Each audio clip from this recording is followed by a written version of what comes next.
মাটি বচাওক জাতি বচাওক কাৰ্যসূচীৰ জৰিয়তে যুৱ কংগ্ৰেছে যি পদযাত্ৰা কৰিছে সেই পদযাত্ৰাৰ সমান্তৰালভাৱে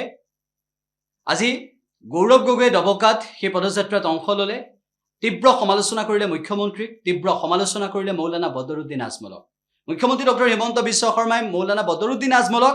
কেনেদৰে ব্যৱহাৰ কৰিছে সেই সন্দৰ্ভতো মন্তব্য কৰে। আমি বজাই ৰাখিবলৈ বিচাৰোঁ। আজি মই অসম প্ৰদেশ যুৱ কংগ্ৰেছৰ সভাপতি জুবেৰ আনাম ডাঙৰীয়াক বিশেষভাৱে ধন্যবাদ জ্ঞাপন কৰিছোঁ যে তেওঁ আজি দবকাত এটা সুন্দৰ যুৱ কংগ্ৰেছৰ এটা পদযাত্ৰা আৰু মাটি বচাওক জাতি বচাওক শীৰ্ষক অনুষ্ঠান আয়োজন কৰিব পাৰিছে। আৰু আপোনালোকে দেখিছে যে আজি এই দবকাত আমাৰ দলৰ জ্যেষ্ঠ নেতা ৰকিবুল হুছেইন ডাঙৰীয়া আজি আমাৰ লগৰ মাজত আছে। আপোনালোকে দেখিছে যে সুদূৰ দিল্লীৰ পৰা নিখিল ভাৰত যুৱ কংগ্ৰেছৰ সভাপতি আমাৰ উদয় ভানুচেপ আমাৰ মাজত আছে। তেওঁ অল ইণ্ডিয়া যুৱ কংগ্ৰেছৰ সভাপতি। লগতে উপস্থিত আছে আমাৰ যুৱ কংগ্ৰেছ সভাপতি জুবেৰ আনাম ডাঙৰীয়া আৰু অল ইণ্ডিয়া যুৱ কংগ্ৰেছৰ অসমৰ তত্ত্বাৱধায়ক মিতেন্দ্ৰ দেশন যাদৱ ডাঙৰীয়া। আৰু আজি এই বিশাল আমাৰ এই অনুষ্ঠানত যিসকলে আমাক সহায় কৰিলে নিশ্চয় মই তেওঁলোকক মোৰ ফালৰ পৰা ধন্যবাদ জ্ঞাপন কৰিবলৈ বিচাৰিছোঁ। আমি আৰম্ভ কৰিবলৈ বিচাৰোঁ আমাৰ হোজাই জিলা কংগ্ৰেছৰ সভানেত্ৰী জিলি চৌধুৰী বাইদেউ আজি আমাৰ মাজত উপস্থিত আছে। আমি তেখেতক ধন্যবাদ জ্ঞাপন কৰিছোঁ। লগতে আমাৰ প্ৰদেশ কংগ্ৰেছৰ সাধাৰণ সম্পাদকসকল আজি আমাৰ হোজাই জিলাৰ ইনচাৰ্জ মুখ্যমন্ত্ৰী হিমন্ত বিশ্ব শৰ্মা ডাঙৰীয়াক কৈ আছে এয়া সুপ্ৰিম কোৰ্টৰ উলংঘ কৰি কথাবোৰ কৈ আছে। তেওঁ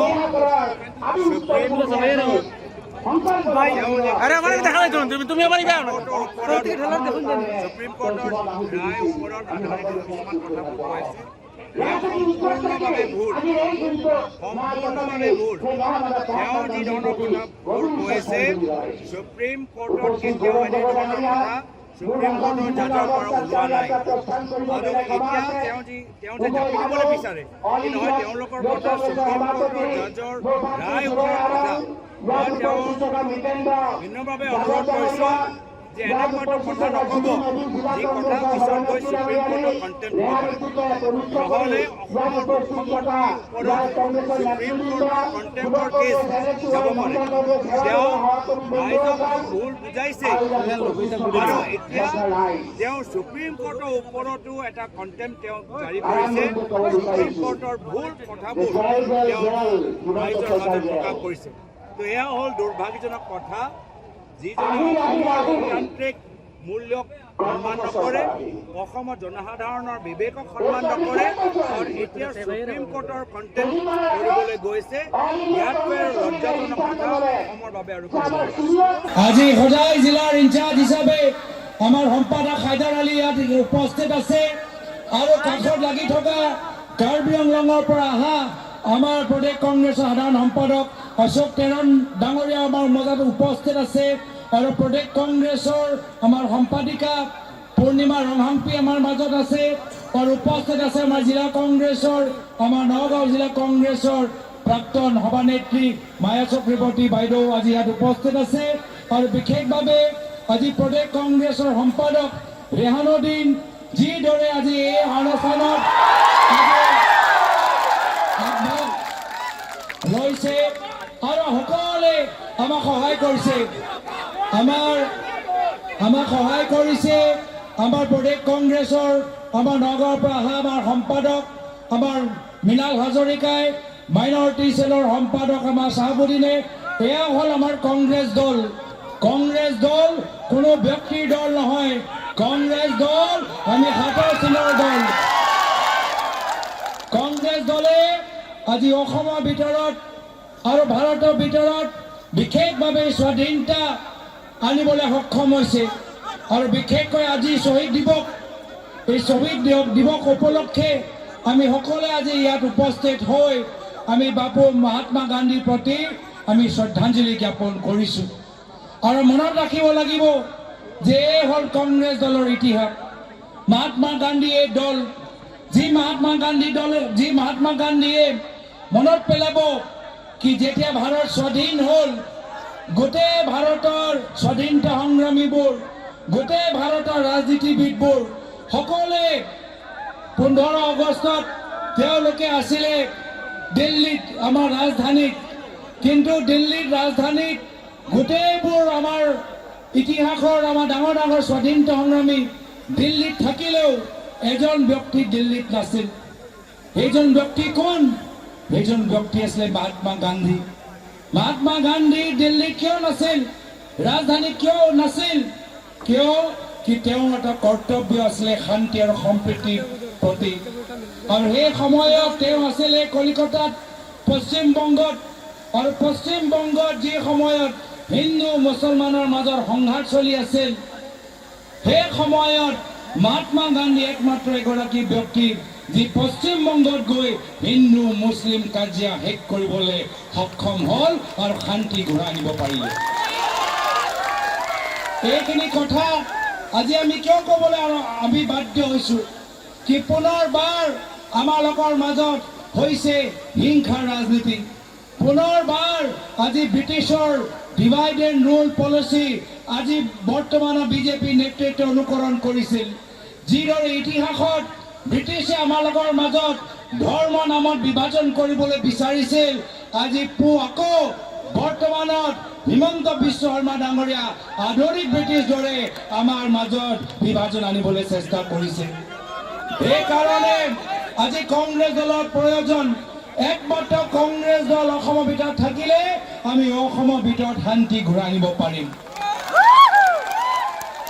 মোক মনত পৰে যে এনেকুৱা এটা পৰিস্থিতি আগতেও আছিলে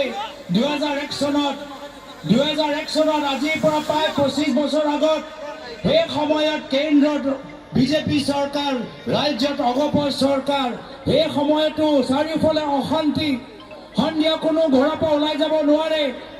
ওলাই গ'লে ভয় সেই ভয় অসমৰ মাজত আহিলে কংগ্ৰেছ দল প্ৰাত তৰুণ গগৈদেৱৰ নেতৃত্বত আৰু যি প্ৰাত তৰুণ গগৈদেৱৰ নেতৃত্বত কংগ্ৰেছৰ চৰকাৰ 2001 চনত আহিলে অসমৰ ভিতৰত শান্তি ঘূৰি আহিলে আজি পুনৰবাৰ আজি আলফা আৰু চালফাৰ কাৰণে অশান্তি নাই আজি আলফা চালফাৰ কাৰণে মানুহৰ মনত ভয় নাই যদি ভয় আছে সেই ভয় হ'ল হিমন্ত বিশ্ব শৰ্মা ডাঙৰীয়া অত্যাচাৰী অহংকাৰী অপশাসনৰ বাবে আৰু যিদৰে 2001 চনত অসমৰ জনসাধাৰণৰ মাজৰ পৰা কংগ্ৰেছ দলে ভয় নাইকিয়া কৰি দিলে আকৌ 2026 চনত পুনৰবাৰ অসমৰ জনসাধাৰণৰ মাজৰ পৰা ভয় নাইকিয়া কৰিব আমাৰ কংগ্ৰেছ দলে কিন্তু এটা কথা স্পষ্ট আমাক সজাগ সাৱধান হ'ব লাগিব যিহেতু আজি তাৰিখত হিমন্ত বিশ্ব শৰ্মা ডাঙৰীয়া নিজে গম পাই গৈছে যে আৰু বেছি দিন তেওঁলোকৰ চৰকাৰ নাই চৰকাৰ তেওঁলোকৰ যাবলগীয়া আছে আৰু চৰকাৰ যোৱাৰ পিছত মোক মনত পৰে ৰাহুল গান্ধী ডাঙৰীয়াই কৈছিল ছয়গাঁৱত এটা ডাঙৰ সভা হৈছিল তাত ৰাহুল গান্ধী ডাঙৰীয়াই কৈছিল যে যিদিনা অসমত কংগ্ৰেছৰ নেতৃত্বৰ চৰকাৰ আহিব সেইদিনা হিমন্ত বিশ্ব শৰ্মা ডাঙৰীয়া জেললৈ যাব হিমন্ত বিশ্ব শৰ্মা ডাঙৰীয়া জেললৈ যাব আৰু এতিয়া হিমন্ত বিশ্ব শৰ্মা ডাঙৰীয়া দেখিছে কি হয় এতিয়া অসমৰ ৰাইজ এতিয়া হিমন্ত বিশ্ব শৰ্মা ডাঙৰীয়া বিৰোধী হৈছে আৰু অসমৰ ৰাইজে এতিয়া কংগ্ৰেছৰ নেতৃত্বৰ চৰকাৰ আনিবলৈ বিচাৰে তেওঁ জেল যোৱা নিশ্চিত সেইকাৰণে নিজকে বচাবলৈ আকৌ তেওঁ নিজৰ আটাইতকৈ ঘনিষ্ঠ বন্ধুক ফোন কৰিছে সেই আটাইতকৈ ঘনিষ্ঠ বন্ধু কোন সেই আটাইতকৈ ঘনিষ্ঠ হিমন্ত বিশ্ব শৰ্মা ডাঙৰীয়াৰ আটাইতকৈ ঘনিষ্ঠ বন্ধু হ'ল মৌলানা আজমল চাহাব আৰু সেইকাৰণে যেতিয়াৰ পৰা হিমন্ত বিশ্ব শৰ্মা ডাঙৰীয়া নাও অসমৰ ভিতৰত ডুবিবলৈ আৰম্ভ কৰিলে মৌলানা আজমল ডাঙৰীয়া অসমৰ ৰাজনীতিত পুনৰবাৰ ৰিএণ্ট্ৰি মাৰিলে ইমান দিন আমাৰ লোকৰ মাজত নাছিল কিন্তু যেতিয়া হিমন্ত বিশ্ব শৰ্মা ডাঙৰীয়া 108 টিপিলে তেতিয়া অসমৰ ভিতৰত আকৌ মৌলানা আজমল চাহাবক আমি দেখা পাইছো আৰু এই কাৰণে আমাক সজাগ হ'ব লাগিব আমাক সাৱধান হ'ব লাগিব যে আকৌ আমি নিজৰ মাজত আমি বিভ্ৰান্তি হ'বলৈ নিদিওঁ এই বিনাকান্দি বিধানসভা সমষ্টিত আমাৰ কংগ্ৰেছ দলটো জিকাব লাগিব যিকোনো খবৰৰ বাবে যোগাযোগ কৰক আমাৰ এই নম্বৰত 9181 307 2221